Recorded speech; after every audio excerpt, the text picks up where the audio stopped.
Well, hello everybody, how are you doing today? I hope you're enjoying your week. Welcome back to another survival challenge featuring the Xenomorphs. So before we get started, a couple of caveats I gotta make. For one, as usual, if you haven't seen part one of this series, you might want to go back and see part one because that's where I go over the rules of the survival challenge. If you haven't seen part one, you might go into this a little bit confused. Secondly, there were a couple of comments on the first video that was basically trying to debunk some of the stuff that I said. And normally I don't worry too much about this, but there were multiple comments of the same type, so I'll touch on them shortly before we get the actual video started. The first comment I saw multiple times is that people were saying that the whole challenge concept is dumb because Ellen, an untrained person, was able to survive the entire Aliens movie. So if she's able to survive, then obviously trained military operatives should be able to get through this no problem. Most action heroes are physically more skilled than Ellen Ripley. To those people, I say y'all didn't watch Aliens, because no, Ellen Ripley does not single-handedly fight through the entire compound and escape on her own. For most of that movie, she's not even a fighter. She's being protected by an entire, platoon of soldiers, like 15, 20 soldiers. And most of them sacrifice their lives to just try to get somebody to get to the ship and leave alive. At the end of the film, there's only 3 people who are still alive, and one of them is a fucking child. And they were only able to get there because so many soldiers sacrificed their lives to get them there. This challenge is not replacing Ellen Ripley with whatever character I'm putting up. They're replacing the entire platoon, so they have to go through the challenge by themselves. What they'll be going through in this challenge is significantly more difficult than what Ellen Ripley had to go through. So yes, it's going to take a significantly better trained soldier in order to do it. The second comment that I saw multiple times was people saying that me saying that the acid that the Xenomorphs spill is extremely inconsistent was not true, because in the lore of Aliens, it is explained that the acid gets stronger as the aliens get older, which explains why the sort of caustic nature of the acid is different in every movie. So at first I thought this was a pretty good explanation, and I didn't do a ton of research on this because what am I, gay? But I did Google it real quick, and I couldn't find anything anywhere throughout all of the interwebs that this is the case, that their caustic ability goes up as they get older. I found a lot of Reddit posts and forums and things of people debating it and talking about it, but there's nothing that said that this was the case. So I don't know where you guys have gotten that information, because I saw that comment multiple times, but, you know, until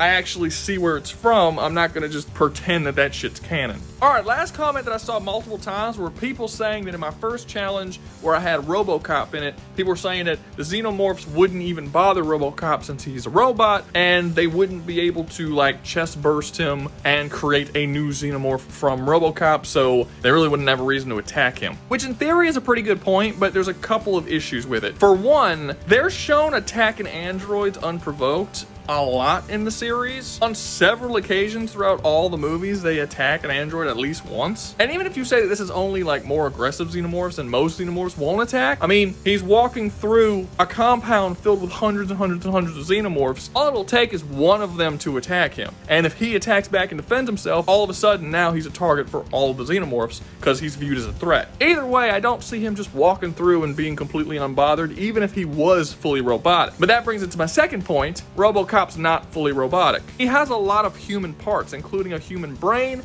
as well as organs. So even though he's mostly mechanical, it's not impossible that they could still put a chest burster on him and put a fucking Xenomorph in his chest. I don't know how that Xenomorph is gonna get out of his chest because it's plated armor, but he should have enough fleshy bits in there that it's a decent cocoon for a young Xenomorph. So I guess I'll say that it's possible all the Xenomorphs would ignore him, but I don't find it very likely. But I've wasted enough of your time. Let's get started. So first up on the chopping block, we have Ethan Hunt from Mission Impossible. And I'm about to get kind of sad because anybody notice how we don't really have any great action movies anymore?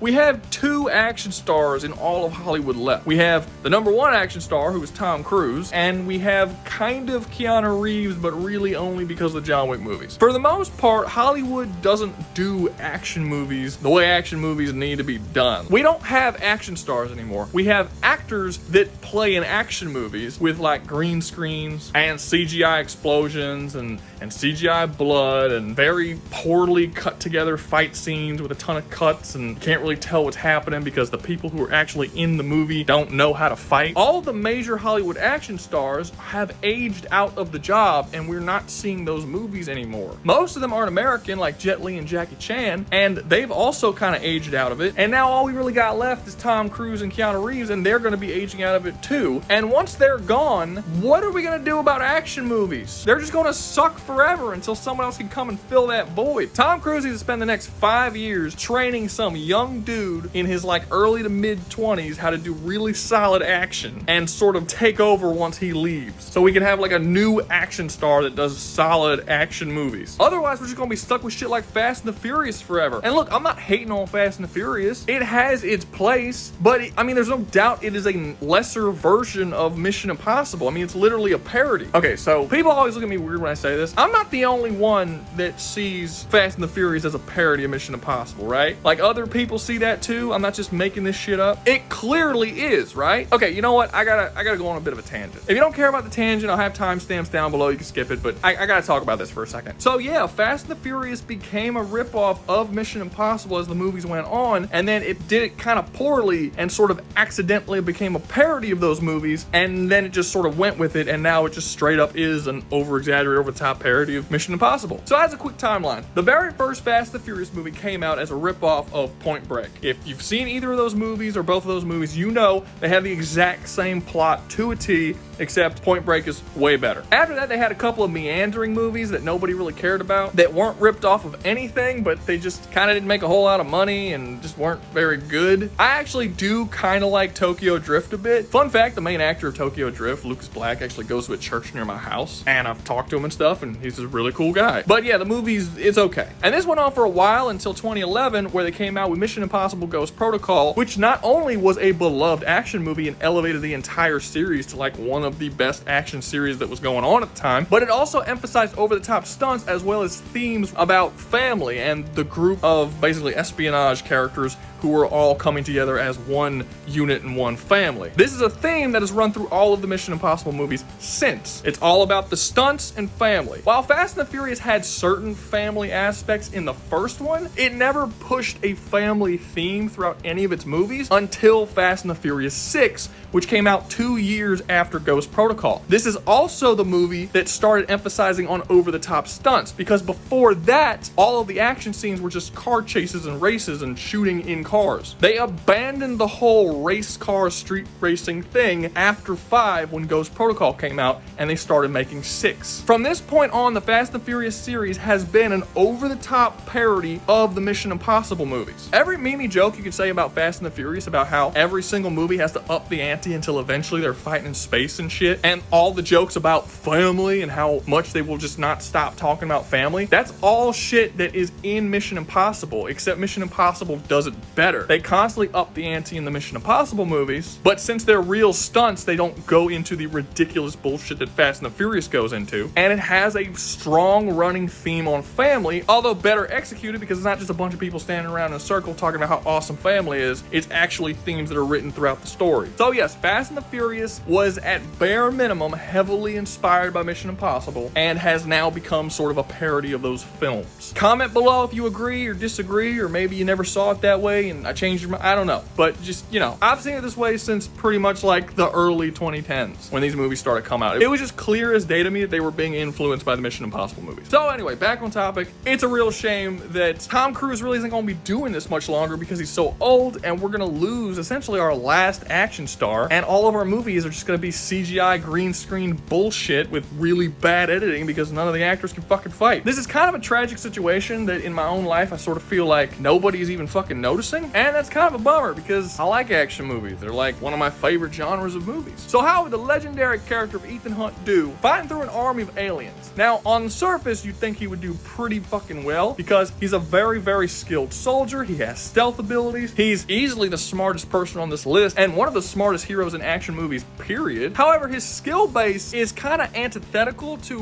what the challenge is, which is why personally I don't think he's going to do very well. What exactly are Ethan Hunt's skills? Well, his fearlessness and the crazy stunts that he's willing to do in order to complete his mission, his knowledge of other countries, factions, espionage, his knowledge of firearms and hand-to-hand combat. Basically, if there's some impossible challenge that he has to overcome, with enough time, with planning, and with his team, he can figure out how to overcome it. The problem is, he's not going to have any of that shit. He's not going to have his team in this challenge, and he's not going to have the time to actually sit down and plot out and plan exactly how to deal with it. He's not going to have all of his technology. He just has to do everything on the fly through this very small claustrophobic compound to get to his ship and escape. He won't be able to rely on any of his strengths, which is his smarts and planning ability. Maybe he could stealth his way through a bit of the compound, but he's not shown to be that good of a stealth expert. I mean, he's not a fucking ninja or Rambo. He's just shown to have some form of stealth. And most of the time, that stealth is also based on technology, as he has like those mask things that could change the way his face looks and shit. That's not gonna work on a xenomorph. Honestly, Ethan Hunt is a really bad pick for this challenge because it takes away all of his strengths and he essentially can just use his fighting ability, which won't be enough to overcome the threat that he's coming up against. I mean, don't get me wrong, he can kick ass and shit, but he's not fighting against 200 fucking xenomorphs. It's just not happening. So while he's gonna put up a valiant attempt, he's gonna fucking die. I put him on this list because I like Mission Impossible and I wanted to talk about it, but really it only makes sense to use him in a scenario where he can actually use his strengths, which are his planning ability. Maybe putting him in Ocean's 11 or something to see if he can steal from the casino or some kind of thing like that, where it's like a mission he has to overcome and he has time to plan and shit. He would do really good. But just chucking him at a bunch of aliens to see how he's going, nah, he's fucking dead. Next up, we have Beatrix Kiddo from the Kill Bill series. A beautiful young woman with a leaning towards the older men. She gets involved with a man by the name of Bill, who teaches her how to use a sword and shoot and kill people and do all that kind of stuff. And then eventually getting trained by a man by the name of Pai Mei, who is like an ancient Chinese warrior who can't fucking die, and he actually exists throughout all sorts of Chinese myths. Look him up. He's actually a pretty cool mythical character that they used for the movie. And for years and years, she does her whole thing going around killing innocent people, whoever she needs to for Bill, until one day she finds out she's pregnant. And she's like, oh no, I can't have my baby being an assassin. I gotta do what's right for my baby. And she just like fucks off. Bill gets so pissed because he thinks she dies, and then finds out she's not dead and she left, gets super mad, finds her, she's with this new guy about to get married, and he's all like, the fuck? And just kills everybody in the church. And then right before he shoots her in the head, she's like, I'm pregnant, it's your baby. Bam, shoots her in the head. She wakes up in a coma. 5 years have passed, or you know, close enough to 5 years, and her baby is gone. She then goes on a whole vengeance spree against Bill, trying to kill her and everybody else, who shot her in the head, killed all her friends, and took her baby from her. And that is the basic plot of the Kill Bill movie. So what can Beatrix do? Well, for one, she ain't fucking human. These movies are filmed in a very exaggerated way, so Beatrix can do shit that no normal human can do. She has insane balancing ability that no human can do. She can jump higher than humans can. At one point, she stabbed a dude, and just nothing but upper body strength lifts him up over her head, and he's like on her sword like a fucking spike, and then she just tosses him aside like 10-15 feet. She's just all around stronger and faster than a normal human should be. On top of, as I said before, being trained by a crazy mystical sword master who trains her in swords, and she's trained in guns. So she's a very, very skilled superhuman, basically. So how is she going to survive the xenomorphs? I don't think she can, and there's a couple reasons as to why that is. You see, the most dangerous thing about the xenomorphs is not the fact they're strong, it's not the fact they're smart, it's not the fact that they climb on the walls or have that little mouth thing that like explodes people's heads or their tail. None of that. Obviously, it's the acid blood. I think if you take the acid blood away from the xenomorphs, 80% of the action heroes that cannot complete this challenge would automatically be able to complete it without really too much trouble, because at that point, they're just super strong zombies. They're just a bunch of fast, strong little aliens who are coming at you, trying to stab you with their tails and kill you with melee attacks, and you can just shoot them. The thing that makes them so dangerous is that you can't just shoot them, because if they get too fucking close to you and you shoot them, blood splats, the blood gets on you, you just fucking melted, and now you look like soup. That's a massive problem. And specifically in Aliens, where you have to fight literally hundreds of them at a time in very claustrophobic environments, it makes it very difficult to be able to fight them. And the fact that Beatrix uses a goddamn sword means that it's basically impossible for her to survive. Remember in Kill Bill Volume 1 during the scene where she fights the crazy 88s? It's like a whole army of dudes in suits, and she kills them all. Remember all the blood she was covered in by the end of that fight? Okay, now imagine that blood is acid.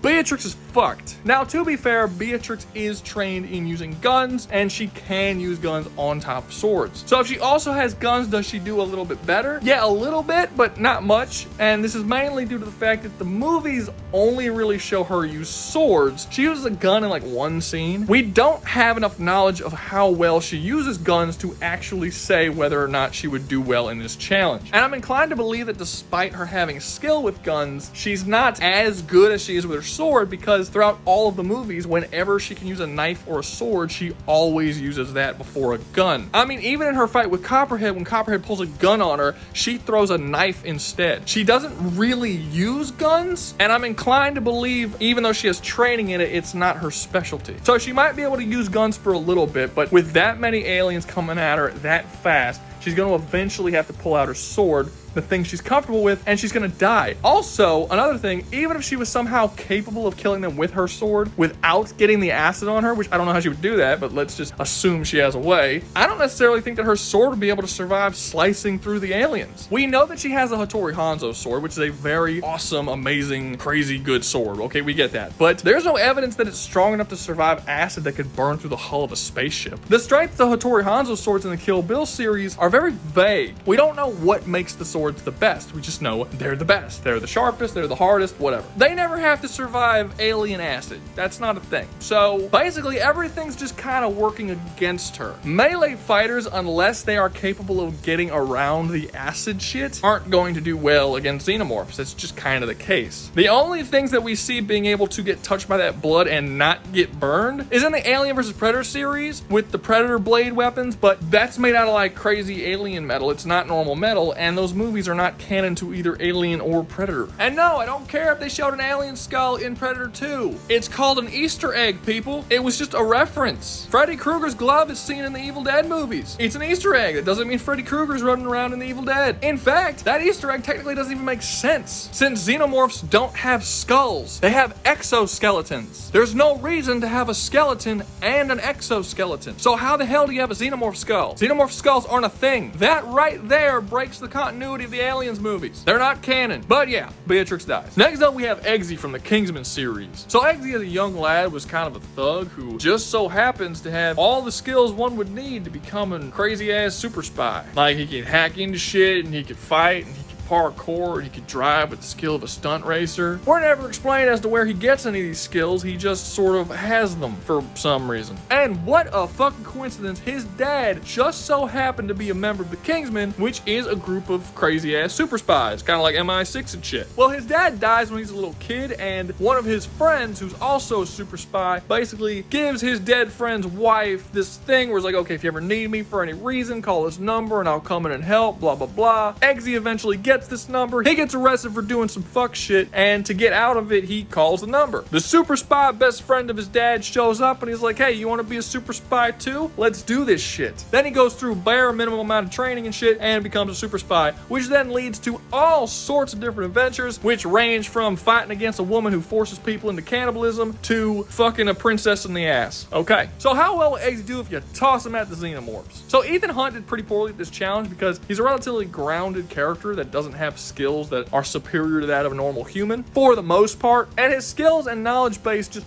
weren't what he needed in order to survive this particular challenge. Beatrix was an over-the-top superhuman, but most of her skills were basically short range, so she didn't really have a way of staying away from the xenomorphs and surviving in a long-term confrontation. Eggsy, by comparison, actually finds a really nice middle ground where he's not as strong as Beatrix, but he's a lot stronger than a normal person. Ethan can take on a room full of guys. Eggsy can take on dozens and dozens and dozens of guys. The things that he does just aren't things that normal humans can do, even trained humans in our real world. He's also incredibly skilled with guns in a way that Beatrix isn't shown to be, to the point that he's basically doing gun fu, which will also help him against the xenomorphs. But none of that is the main reason why he'll survive relatively well. The main thing is this goddamn umbrella that he has. So one of the Kingsman's most valuable weapons in terms of this challenge is going to be is this umbrella that opens up, and it can basically become a super hard shield that can repel bullets and shit. It can have this electrified thing so anyone who touches it gets shocked. But it also has many different types of firing modes, and you can actually shoot shit out of the umbrella while this shield is up. This is going to be the thing that's going to allow Eggsy to survive longer than the previous two. Now, while there's no evidence that this shield will be able to defend against the corrosive blood of the xenomorphs, it does have weapons that can keep the xenomorphs away from even the umbrella. For instance, it has this stun shot where it shoots this little pellet thing, and then when it hits people, it actually makes them, like full-grown men, fly back like a solid 10 feet, which is something he can use to keep the xenomorphs back away from him in a way that nobody else who's gone through this challenge yet really can do. So basically, if he has xenomorphs coming after him and they're trying to attack him at close range, he can use the umbrella to shield himself, and then he can use the stun blast to get them away before then pulling out his regular guns and killing them from afar. With this combat tactic, as well as his insane skills, his ability to rush around and dodge things and parkour and stuff like this, he'll actually do relatively well. Do I think he'll survive? No, not really, because I do think that the umbrella has a limit. Like, the umbrella is only shown ever working against single people shooting bullets at him. And if he's being surrounded by 200 fucking xenomorphs,